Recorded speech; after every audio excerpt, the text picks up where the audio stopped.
এগুলো ছাড়া সঠিক ও পরিমিত পরিমাণ খাদ্য গ্রহণ, অতিভোজন হতে বিরত থাকতে হবে। আমাদের বেশি খাদ্য খাওয়া যাবে না, অতিরিক্ত পরিমাণ, কিন্তু আমাদের খাওয়া উচিত সঠিক পরিমাণে। বেশি খালি সমস্যা, কম খালে সমস্যা। এর জন্য আমাদের সঠিক পরিমাণে খাদ্য খেতে হবে, যাতে বেশি খেয়ে আমাদের অনেক সমস্যার সৃষ্টি না হয়। অত্যধিক মানসিক চাপ সৃষ্টিকারী পরিস্থিতি এড়ানো। মানুষের যদি চাপ সৃষ্টি হয়ে যায়, সেইগুলোকে আমাদের এড়িয়ে চলাটাই উচিত। নিয়মিত হালকা ব্যায়াম অথবা হাঁটা এবং সুষ্ঠু জীবনযাপন, অর্থাৎ সময় মতো ঘুমানো, ধূমপান থেকে বিরত থাকলে হৃদরোগ বা উচ্চ রক্তচাপ থেকে রক্ষা পাওয়া যাবে। তাহলে কি কি থেকে আমরা রক্ষা পেতে পারি সেই বিষয়টা এখানে উল্লেখ করে দিয়েছে। তাহলে অবশ্যই তোমাদের সেই বিষয়গুলো মনে রাখা উচিত। একটু বলি, অত্যাধিক মানসিক চাপ সৃষ্টিকারী পরিস্থিতি এড়িয়ে চলতে হবে। নিয়মিত হালকা ব্যায়াম করা উচিত, নিয়মিত প্রতিদিন, অথবা হাঁটা অথবা সুষ্ঠু জীবনযাপন করতে হবে এবং সময় মতো ঘুমাতে হবে। ধূমপান থেকে বিরত থাকলে হৃদরোগের হৃদরোগ বা উচ্চ রক্তচাপ থেকে রক্ষা পাওয়া সম্ভব, খুব ভালোভাবে সম্ভব হবে। ভেরি ভেরি ইম্পর্টেন্ট, দেখে রাখো। 3.6 আছে, দেখো ডায়াবেটিস। ডায়াবেটিসে আর এক নাম হচ্ছে বহুমূত্র বা মধুমেহ রোগ বালাই। ডায়াবেটিসের 3টা নাম আছে। ডায়াবেটিস ইংলিশ শব্দ, অনেকে বলে বহুমূত্র। যারা প্রচুর পরিমাণে প্রস্রাব করে তাদেরকে আমরা বলি ডায়াবেটিস অথবা মধুমেহ রোগ বলে। ডায়াবেটিস এক ধরনের বিপাকজনিত রোগ। তাহলে এক ধরনের বিপাকজনিত রোগ বলা হয় কোনটাকে? ডায়াবেটিস। এক ধরনের বিপাকজনিত রোগ বলা হয় কোনটাকে? ডায়াবেটিস। তাহলে ডায়াবেটিসকে কি বলা হয়? এক ধরনের বিপাকজনিত রোগ। আমরা যখন কিছু খাই, এটি গ্লুকোজে পরিণত হয়ে রক্তের মাঝে আসে। আমরা যা খাই সেটা গ্লুকোজে পরিণত হয়ে কিসের মাঝে আসে? আমরা যেটা খাই এটা গ্লুকোজে পরিণত হয়ে কিসের মাঝে আসে? রক্তের মাঝে আসে। আমরা যখন কিছু খাই সেটা কিসে পরিণত হয়ে রক্তের মাঝে আসে? গ্লুকোজে পরিণত হয়ে রক্তের মাঝে আসে। প্যানক্রিয়াস বা অগ্ন্যাশয় থেকে ইনসুলিন নামে এক ধরনের হরমোন নির্গত হয়। প্যানক্রিয়াস বা অগ্ন্যাশয় থেকে, প্যানক্রিয়াস বা অগ্ন্যাশয় থেকে, প্যানক্রিয়াস বা অগ্ন্যাশয় থেকে ইনসুলিন নামে এক ধরনের হরমোন নির্গত হয়। তাহলে ইনসুলিন নামে এক ধরনের হরমোন নির্গত হয় কি থেকে? প্যানক্রিয়াস বা অগ্ন্যাশয় থেকে, যেটি রক্তের এই গ্লুকোজকে শক্তিতে রূপান্তর করে। যেটি রক্তের এই গ্লুকোজকে কিসে পরিণত করে? শক্তিতে। কারো ডায়াবেটিস হলে প্যানক্রিয়াস যথেষ্ট ইনসুলিন তৈরি করতে পারে না।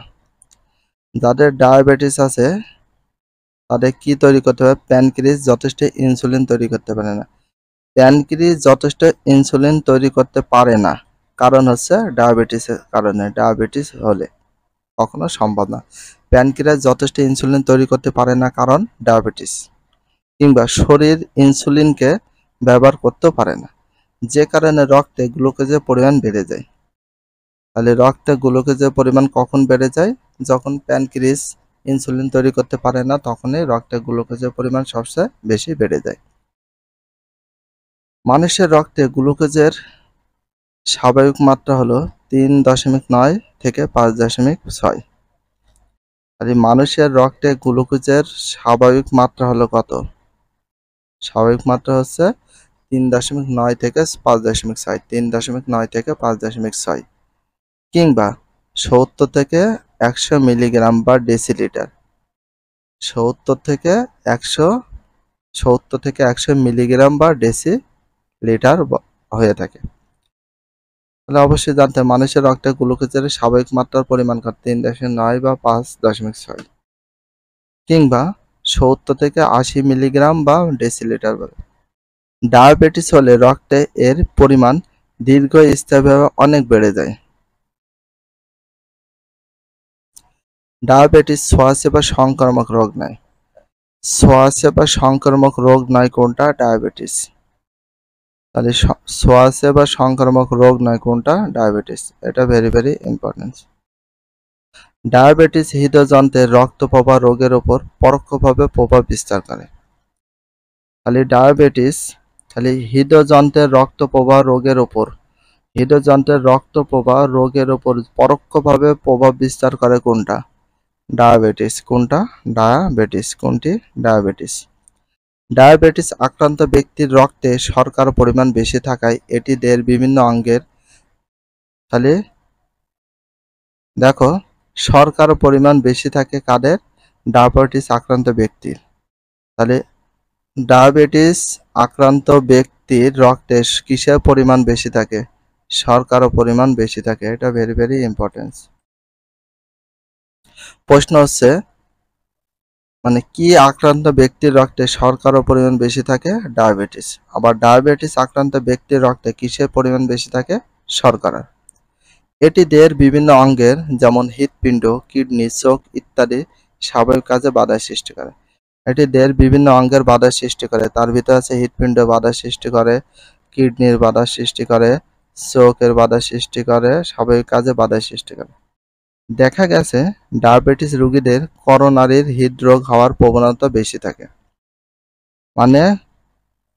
মানে কোন রোগীদের করোনারি হৃদরোগ হওয়ার প্রবণতা বেশি থাকে? ডায়াবেটিস রোগীদের।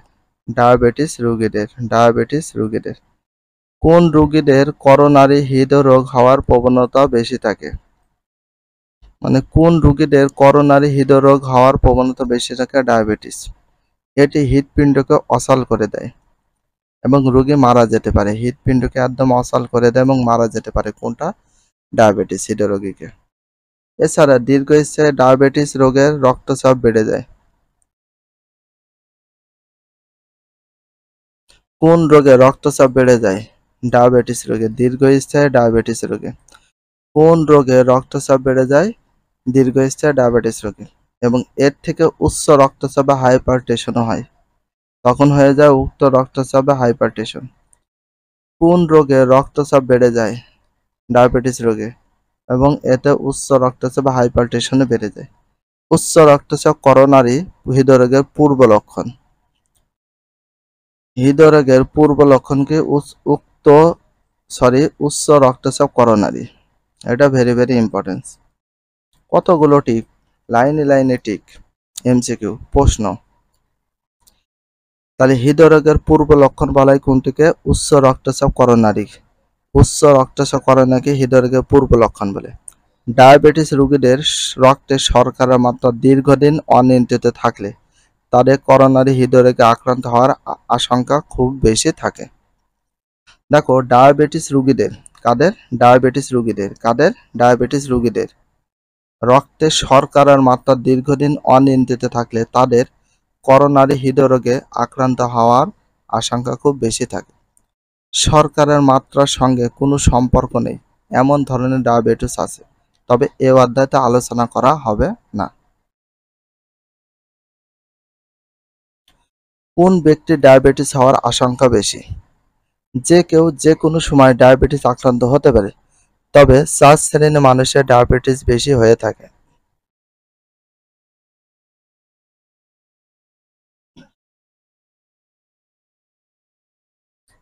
কোন ব্যক্তির ডায়াবেটিস হওয়ার আশঙ্কা বেশি থাকে?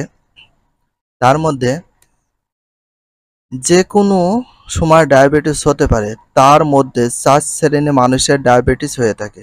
4 শ্রেণীর মানুষের ডায়াবেটিস বেশি হয়ে থাকে। কয় শ্রেণীর মানুষের? 4 শ্রেণীর মানুষের ডায়াবেটিস বেশি হয়ে থাকে। কয় শ্রেণীর মানুষের ডায়াবেটিস বেশি হয়ে থাকে? 4 শ্রেণী। 1 নাম্বার, যাদের বংশ যেমন মা বাবা সম্পর্কিত নিকট আত্মীয় ডায়াবেটিস আছে। তার মানে যাদের বংশে আছে এবং যাদের মা বাবা সম্পর্কিত নিকট আত্মীয়ের ডায়াবেটিস আছে তাদের হওয়ার সম্ভাবনা খুবই বেশি। 2, যাদের ওজন বেশি, শরীরের মেদবহুল। যাদের ওজন বেশি এবং যাদের শরীরের মেদবহুল তাদেরকে ডায়াবেটিস হওয়ার সম্ভাবনা বেশি। 3, যারা ব্যায়াম ও শারীরিক পরিশ্রমের কোনো কাজ করে না। যারা ব্যায়াম এবং শারীরিক পরিশ্রমের কোনো কাজ করে না তাদের ডায়াবেটিস হওয়ার সম্ভাবনা বেশি। দীর্ঘদিন যারা স্টেরয়েড জাতীয় ওষুধ সেবন করে তাদের ডায়াবেটিস হওয়ার সম্ভাবনা বেশি। ডায়াবেটিস রোগের লক্ষণ। 1 নাম্বার ঘন প্রস্রাব হওয়া, বিশেষ করে রাতে ঘন ঘন প্রস্রাব হওয়া। মানে ডায়াবেটিস রোগের প্রধান লক্ষণটা মনে কর ঘন ঘন প্রস্রাব হওয়া, বিশেষ করে রাতে ঘন ঘন প্রস্রাব হয়ে থাকে। ভিডিওটি এখানে শেষ করছি। যদি ভিডিওটি ভালো লাগে চ্যানেলে সাবস্ক্রাইব হলে ফলো করে দিও, তার সাথে একটা লাইক এবং একটা কমেন্ট করে দাও। নেক্সট ভিডিও পাওয়ার জন্য অবশ্যই বেল আইকনটা অল করে রাখো, যাতে নিউ ভিডিও আপলোডের সাথে সাথে সর্বপ্রথম তোমাদের কাছে নোটিফিকেশনটা পৌঁছে যায়। If you love this video please subscribe my channel, like comment share, hit the bell icon for getting next video. So everyone take care, love you, আল্লাহ হাফেজ, বাই বাই।